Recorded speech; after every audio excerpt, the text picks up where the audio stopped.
नमो भगवते वासुदेवाय। प्यारे भक्तों, आज आप सभी श्रवण करेंगे आंवला नवमी की व्रत कथा। आंवला नवमी कार्तिक महीने की शुक्ल पक्ष की नवमी को मनाई जाती है। इसे अक्षय नवमी के नाम से भी जाना जाता है। आंवला नवमी के दिन भगवान विष्णु जी, माता लक्ष्मी जी और आंवले की पेड़ की पूजा की जाती है। इस दिन आंवले के पेड़ के नीचे बैठकर भक्ति पूर्वक प्रार्थना की जाती है। धार्मिक मान्यता है कि आंवला नवमी स्वयं सिद्ध मुहूर्त है। इस दिन किए गए दान, जप और तप अक्षय होते हैं, यानी इनका कभी क्षय नहीं होता। आंवले को पवित्र माना गया है। धार्मिक ग्रंथों में कहा गया है कि आंवले में भगवान विष्णु की जड़, ब्रह्मा का ऊपरी भाग, रुद्र का तना, मुनि गण की शाखाएं, देवता की टहनियाँ, बसु के पत्ते, मरुदग्न के फूल, प्रजापति का फल होता है। इसलिए इसे सर्वदेवीय कहा गया है।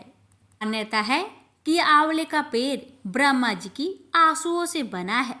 आपको बता दे कि संतान प्राप्ति और सुख सौभाग्य समृद्धि के लिए रखे जाने वाला यह व्रत माँ लक्ष्मी और विष्णु जी की पूजा के लिए भी खास है। कहा जाता है कि आंवले के पेड़ में साक्षात भगवान विष्णु का वास होता है। इसलिए इस दिन आंवले के पेड़ के नीचे पूजा करने के बाद इस दिन आंवले के पेड़ के नीचे भोजन करने की परंपरा है। आज के दिन जो भी भक्त श्रद्धा भक्ति के साथ आंवला के पेड़ की पूजन करता है और इन कथाओं को श्रद्धा पूर्वक श्रवण करता है, उसकी हर मनोकामना लक्ष्मी माता, विष्णु भगवान जी अवश्य ही पूरी करते हैं। इसलिए कथा को बड़े ही श्रद्धा प्रसन्नचित मन से पूरा अवश्य सुनिएगा और कमेंट बॉक्स में विष्णु भगवान की जय, लक्ष्मी माता की जय अवश्य लिखिएगा। हे विष्णु भगवान, हे माता लक्ष्मी, आपकी कथा कहने वाले, श्रद्धा भाव से सुनने वाले भक्तों की हर मनोकामना को पूर्ण करे। इसी मंगल कामना के साथ आज की कथा शुरू करते हैं। एक समय की बात है, यमुना नदी के पहाड़ पर स्थित एक गांव में राम शर्मा नाम के एक धनवान ब्राह्मण रहते थे। वह बड़े परिश्रमी और दयालु स्वभाव के थे। दान पुण्य करना और दीन दुखियों की मदद करना उनका नित्य कर्म था। ब्राह्मण के कृष्ण और धनंजय नाम के दो पुत्र थे। ब्राह्मण अब बूढ़े हो गए थे, इसलिए गृहस्थी का कार्य पुत्र को सौंपकर वन तपस्या करने के लिए चले गए। वन में कुछ समय रहने के बाद उनकी मृत्यु हो गई। उनकी मृत्यु के बाद दोनों पुत्र गलत राह पर चलने लगे। भोग विलास और शराब में उन्होंने सारा धन खत्म कर दिया और जब घर में धन नहीं बचा तो चोरी डकैती करने लगे। एक दिन रात में वह दोनों किसी घर में चोरी कर रहे थे कि राजा के सिपाहियों ने उन्हें पकड़ लिया। सिपाही उन्हें राजा के पास ले आए और राजा ने दंड स्वरूप उन दोनों को देश से निकाल दिया। राज्य से निकाल दिए जाने के बाद वे दोनों वन में रहने लगे। लेकिन दुर्भाग्यवश एक दिन एक सिंह ने उन दोनों को मार डाला। मरने के बाद दोनों यमलोक पहुँचे, जहाँ उनके कर्मों का फल मिलना था। पूरा लेखा जोखा करने के बाद चित्रगुप्त ने कृष्ण को नरक में डालने और धनंजय को स्वर्ग ले जाने का आदेश दिया। चित्रगुप्त की आज्ञा अनुसार यमदूत ने कृष्ण को नरक में डाल दिया और धनंजय को लेकर स्वर्ग जाने लगा। धनंजय को इससे बड़ा आश्चर्य हुआ। उसने यमदूत से कहा, हे देवदूत, हम दोनों एक ही माता पिता के गर्भ से उत्पन्न हुए हैं। हमने साथ में अत्याचार किए, पुण्य कर्मों की बात भी कभी नहीं की। फिर यह कैसे संभव हुआ कि मैं स्वर्ग जा रहा हूँ और मेरे भाई को नरक में डाल दिया गया? यमदूत ने उत्तर दिया, हे धनंजय, रिश्ते नाते केवल जन्म के साथ ही होते हैं, कर्म के नहीं। तुम्हारे कर्मों में से तुम एक पुण्य आत्मा हो, इसलिए स्वर्ग जा रहे हो। एक समय की बात है, तुम कार्तिक माह में अपने आचार्य के साथ उनके वस्त्र और अन्य सामानों को लेकर यमुना तट पर गए थे। वहां तुमने आचार्य की आज्ञा से शुक्ल पक्ष की 9वीं, 10वीं और एकादशी तिथि में नदी में स्नान किया था और सभी आवश्यक नियमों का पालन किया था। उसी के पुण्य प्रताप से तुमको अक्षय स्वर्ग जाने का फल प्राप्त हुआ है। उधर तुम्हारे भाई ने ऐसा कोई पुण्य नहीं किया, इसलिए वो नरक में सड़ता रहेगा। यह सुनकर धनंजय को बड़ा दुख हुआ और उसने यमदूत से अपने भाई की मुक्ति का मार्ग पूछा। यमदूत ने बताया, हे धनंजय, तुम्हारे पूर्व जन्मों के पुण्य को बतला रहा हूँ। पिछले जन्म में तुमने कार्तिक मास के शुक्ला पक्ष की 9वीं तिथि को वस्त्र, स्वर्ण, रत्न और कुष्मांड दान किया था।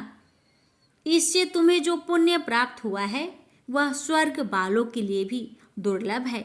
यदि तुम वह पुण्य अपने भाई को दान कर दो तो वह नरक से मुक्ति पा सकता है। यह सुनकर धनंजय ने अपने पूर्व जन्म का पुण्य अपने भाई को दान कर दिया।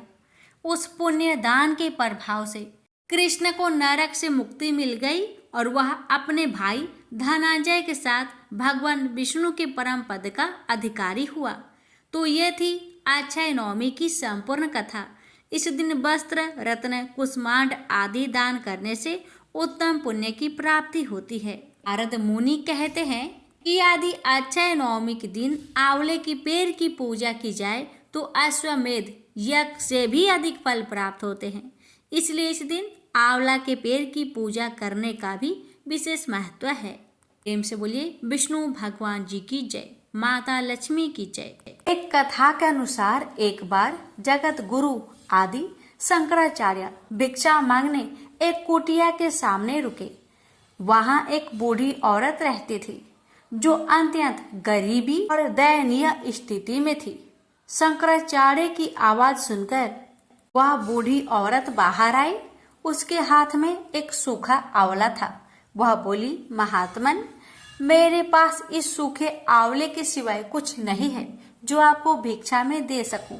शंकराचार्य को उसकी स्थिति पर दया आ गई और उन्होंने उसी समय उसकी मदद करने का प्रण लिया। उन्होंने अपनी आंखें बंद की और मंत्र रूपी 22 श्लोक बोले। ये 22 श्लोक कनकधारा स्रोत के श्लोक थे।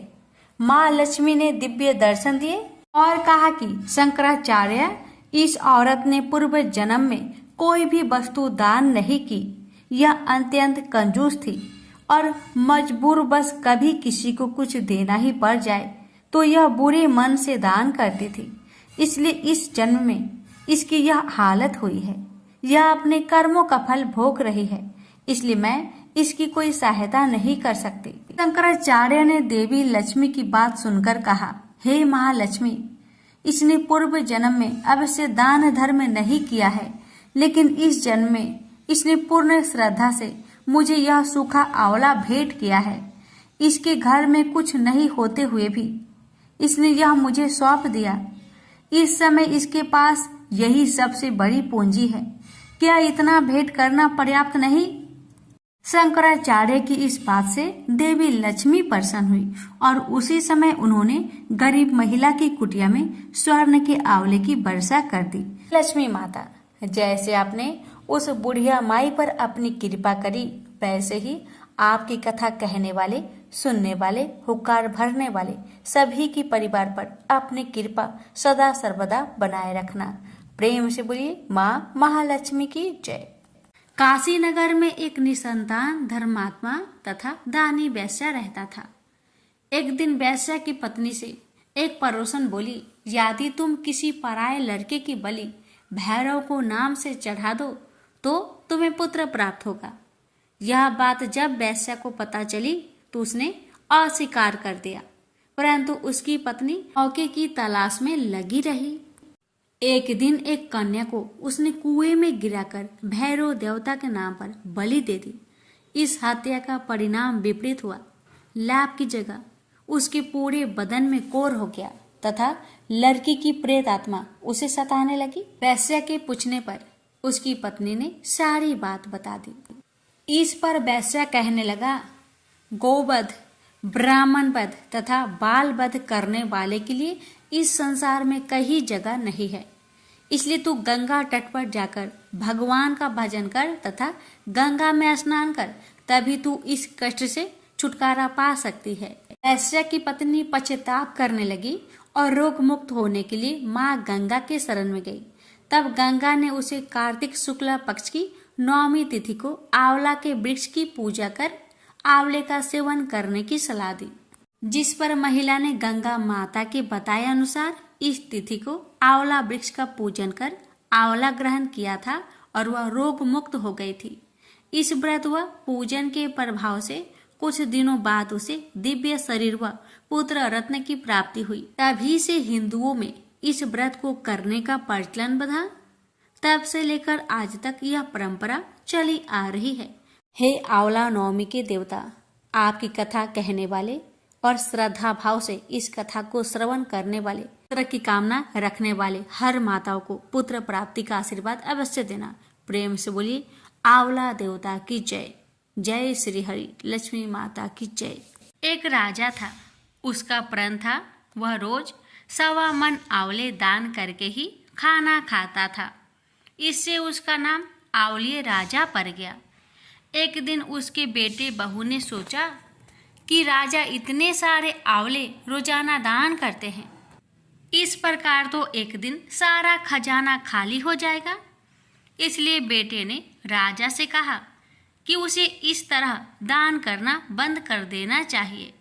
बेटे की बात सुनकर राजा को बहुत दुख हुआ और राजा रानी महल छोड़कर बियाबान जंगल में जाकर बैठ गए।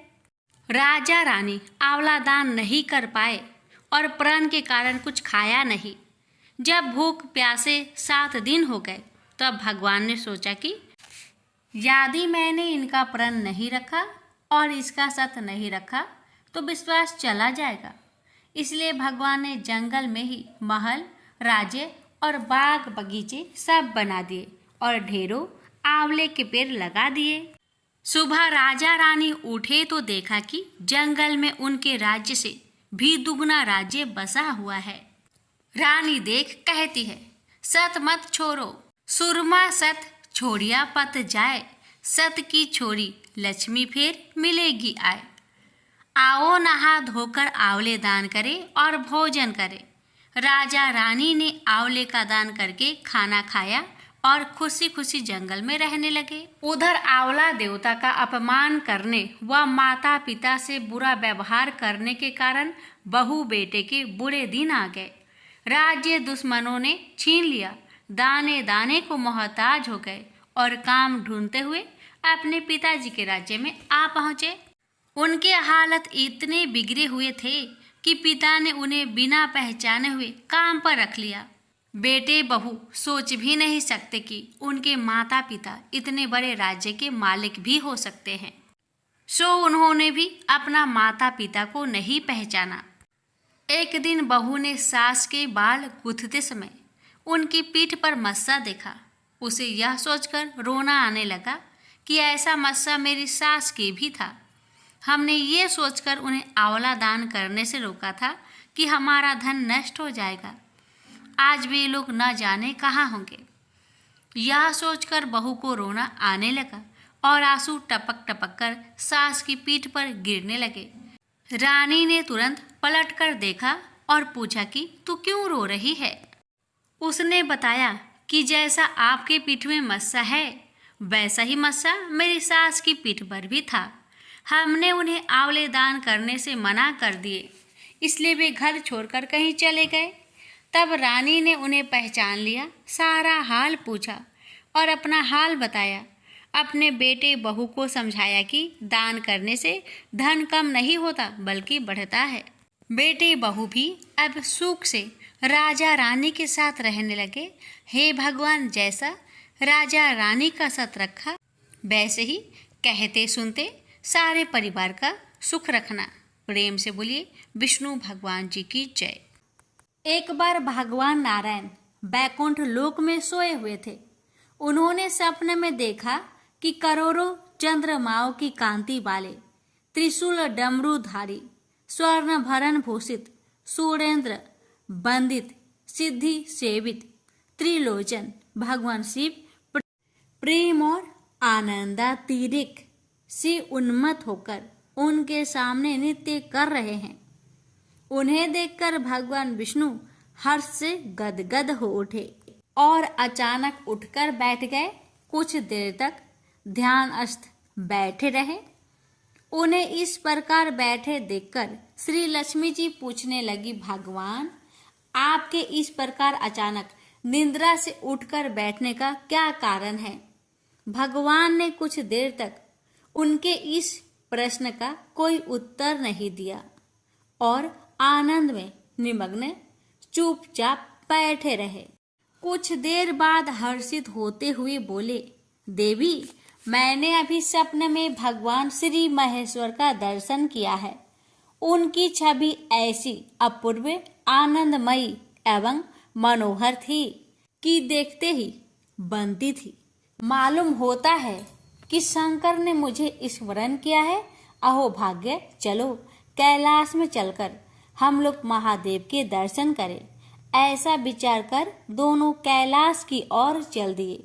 भगवान शिव के दर्शन के लिए कैलाश मार्ग पर आधी दूर गए होंगे कि देखते हैं भगवान शंकर स्वयं गिरिजा के साथ उनकी ओर चले आ रहे हैं। अब भगवान के आनंद का तो ठिकाना ही नहीं रहा। मानो घर बैठे निधि मिल गई। पास आते ही दोनों परस्पर बड़े प्रेम से मिले। ऐसा लगा मानो प्रेम और आनंद का समुद्र उमड़ पड़ा। एक दूसरे को देखकर दोनों ने नेत्रों से आनंद आंसू बहने लगे और शरीर पुलकायमान हो गया। दोनों ही एक दूसरे से लिपटे हुए कुछ देर मुखबख्त खड़े रहे। प्रश्नोत्तर होने पर मालूम हुआ कि शंकर जी को भी रात्रि में इसी प्रकार का सपना हुआ कि मानो विष्णु भगवान को वे उसी रूप में देख रहे हैं जिस रूप में अब उनके सामने खड़े थे। दोनों के सपने का वृत्तांत से अवगत होने के बाद दोनों एक दूसरे को अपने निवास ले जाने का आग्रह करने लगे। नारायण ने कहा कि बैकुंठ चलो और भोलेनाथ कहने लगे कि कैलाश की ओर प्रस्थान किया जाए। दोनों के आग्रह में इतना अलौकिक प्रेम था कि यह निर्णय करना कठिन हो गया कि कहाँ चला जाए। इतने में ही क्या देखते हैं कि बीना बजाते हरिगुण गाते नारद जी कहीं से आ निकले। बस फिर क्या था, लगे दोनों उनसे निर्णय कराने कि कहाँ चला जाए। बेचारे नारद जी तो स्वयं परेशान थे उस अलौकिक मिलन को देखकर। वे तो स्वयं अपनी शुद्ध बुद्ध भूल गए और लगे मस्त होकर दोनों का गुणगान करने। अब निर्णय कौन करे? अंत में यह तय हुआ कि भगवती उमा जो कह दे वही ठीक है। भगवती उमा पहले तो कुछ देर चुप रही। अंत में वे दोनों की ओर मुख करते हुए बोली, हे नाथ, हे नारायण, आप लोग के निश्चल अनन्य एवं अलौकिक प्रेम को देखकर तो यही समझ आता है कि आपके निवास अलग अलग नहीं है। जो कैलाश है वही बैकुंठ है और जो बैकुंठ है वही कैलाश है। केवल नाम में ही भेद है। यही नहीं, मुझे तो ऐसा प्रतीत होता है कि आपकी आत्मा भी एक ही है। केवल शरीर देखने में दो है। और तो और मुझे तो स्पष्ट लग रहा है कि आपकी भार्याएं भी एक ही हैं। जो मैं हूँ वही लक्ष्मी है और जो लक्ष्मी है वही मैं हूँ। केवल इतना ही नहीं, मेरी तो अब यह दृढ़ धारणा हो गई है कि आप लोगों में से एक के प्रति जो देश करता है वह मानो दूसरे के प्रति ही करता है। एक की जो पूजा करता है वह मानो दूसरे की भी पूजा करता है। मैं तो तय समझती हूँ कि आप दोनों में जो भेद मानता है उसका चिरकाल तक घोर पतन होता है। मैं देखती हूँ कि आप मुझे इस प्रसंग में अपना मध्य स्थल बनाकर मानो मेरी प्रवचना कर रहे हैं, मुझे असमंजस में डाल रहे हैं, मुझे भुला रहे हैं। अब मेरी यह प्रार्थना है कि आप लोग दोनों ही अपने अपने लोक को पधारिए। श्री विष्णु यह समझे कि हम शिव रूप में बैकुंठ जा रहे हैं और महेश्वर यह माने कि हम विष्णु रूप में कैलाश गमन कर रहे हैं।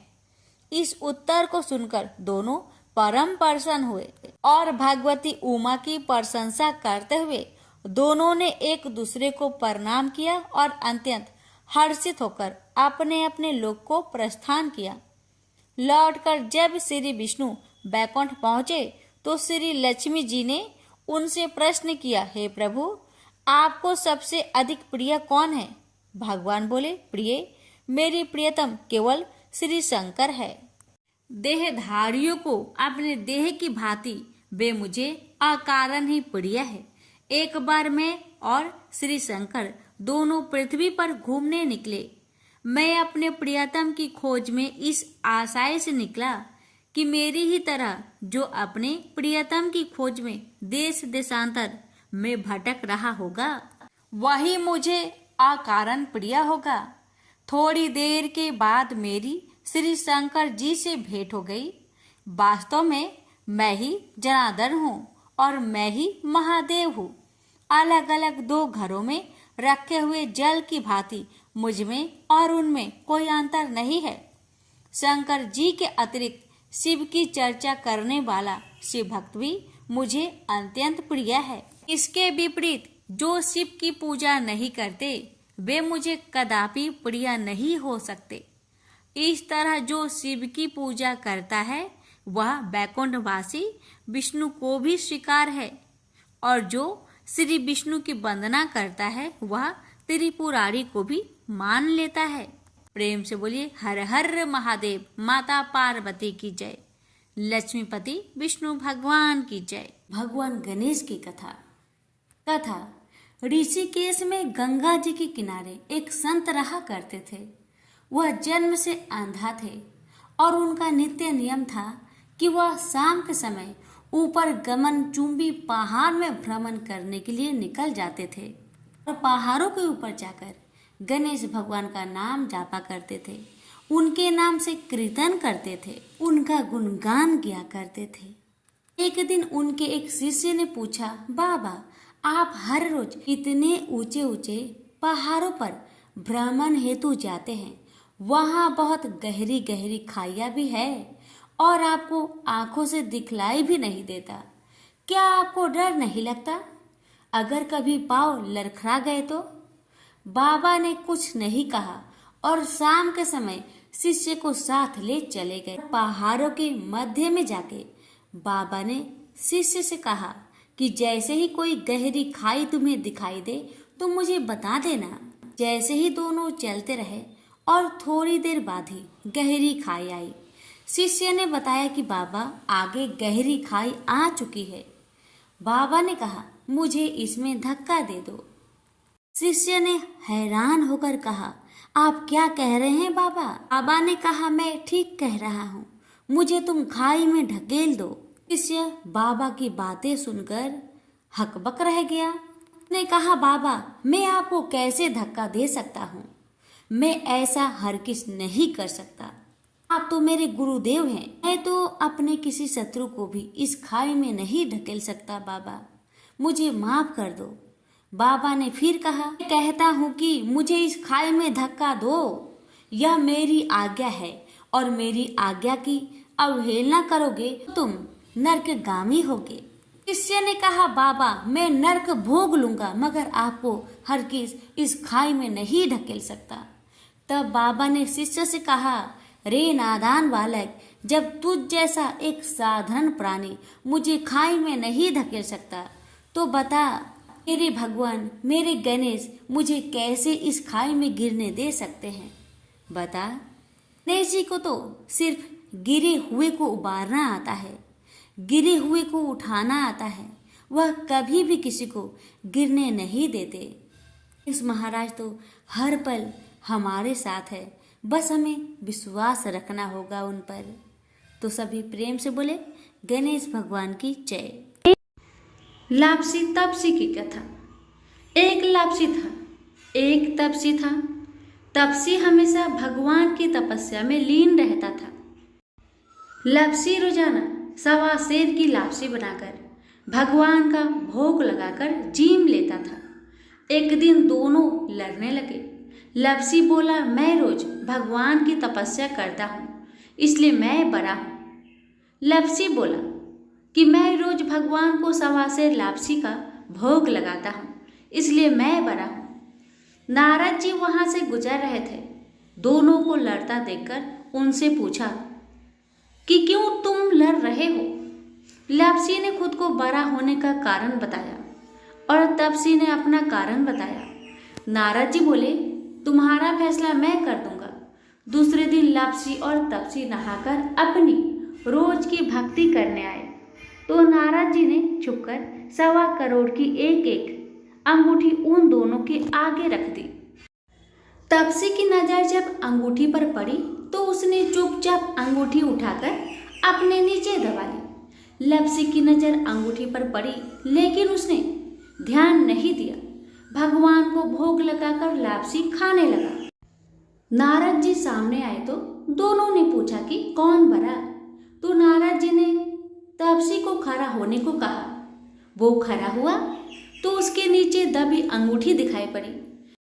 नारद जी ने तपसी से कहा, तपस्या करने के बाद भी तुम्हारी चोरी करने की आदत नहीं गई, इसलिए लापसी बड़ा है और तुम्हें तुम्हारी तपस्या का कोई भी फल नहीं मिलेगा। तपसी शर्मिंदा होकर माफी मांगने लगा। उसने नारद जी से पूछा, मुझे मेरी तपस्या का फल कैसे मिलेगा। नारद जी ने कहा, यदि कोई गाय और कुत्ते की रोटी नहीं बनाएगा तो फल तुझे मिलेगा। यदि कोई ब्राह्मण को भोजन करवाकर दक्षिणा नहीं देगा तो फल तुझे मिलेगा। यदि कोई साड़ी के साथ ब्लाउज नहीं देगा तो फल तुझे मिलेगा। यदि कोई दिए से दिया जलाएगा तो फल तुझे मिलेगा। यदि कोई सारी कहानी सुने लेकिन तुम्हारी कहानी नहीं सुने तो फल तुझे मिलेगा। उसी दिन से हर व्रत कथा कहानी के साथ लापसी तपसी की कहानी भी सुनी और कही जाती है। प्रेम से बोलिए लक्ष्मी नारायण की जय।